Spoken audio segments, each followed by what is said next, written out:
Ashamaa akkam jirtu hordoftoota keenyaa sooretti YouTube chaanaalii kun nyaata aadaa ammayyaa isiniif qabatee dhiyaata. Waan hordofaa jirtaniif galatooma.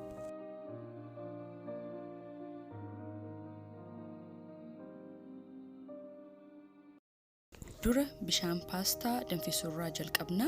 Hamma nuti wantoota nu barbaachisan murannee qopheeffannutti paastaan keenya bilchaatee qabbanaa'uudhaatii qaba jechuudha. Wanti ani pastsalad hojjechuu jaalladhuuf waanuma firiija keenya keessa jiru yookaan immoo vegetaabiliota nuti jaallannu itti daballee hojjechuu waan dandeenyuudhaafi.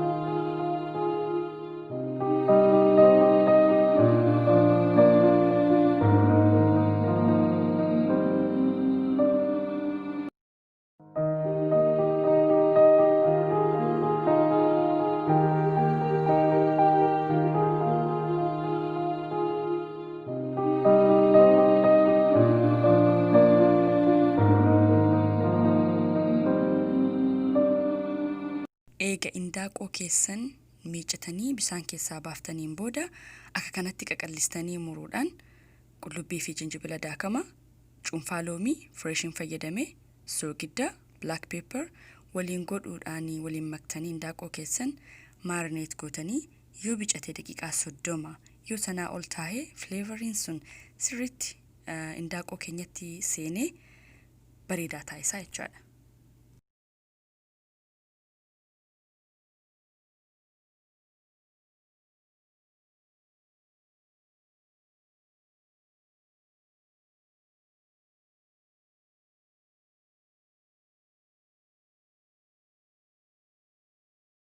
Daqiiqaa 30 booda zayita xiqqoodhaan foon indaaqoo kana bilcheessuu jalqabna. Foon kana haphiftanii fi qalliftanii muruun keessan akka inni takkatu bilchaatu isin gargaara. Amma egaa paastaan keenya bilchaatee isaanirra nammee qabbanaa'ee jira. Sirriitti qabbanaa'uudhaatii qaba. Saniin booda kunoo qodaa itti dhiyeessinu irratti garagalchuudhaan wantoota sila murree qopheessine tokko tokkoon dizaayina isin barbaadaniin bifa hawwataadhaan irra kakaahuu jalqabdanii jechuudha.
Wantootni dressingii kana hojjechuuf nu barbaachisan cuunfaa loomii, zayita, qullubbii fi jinjibila daakamaa, soogidda, sukkaara bicuu ilaalaa dabaluu dandeessanii, maayonis, black pepper, xasiyee yookaan oregano maal jettanii akka waamtanii komentii irratti naa barreessaa.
Egaa amma gara xumuruutti jirra.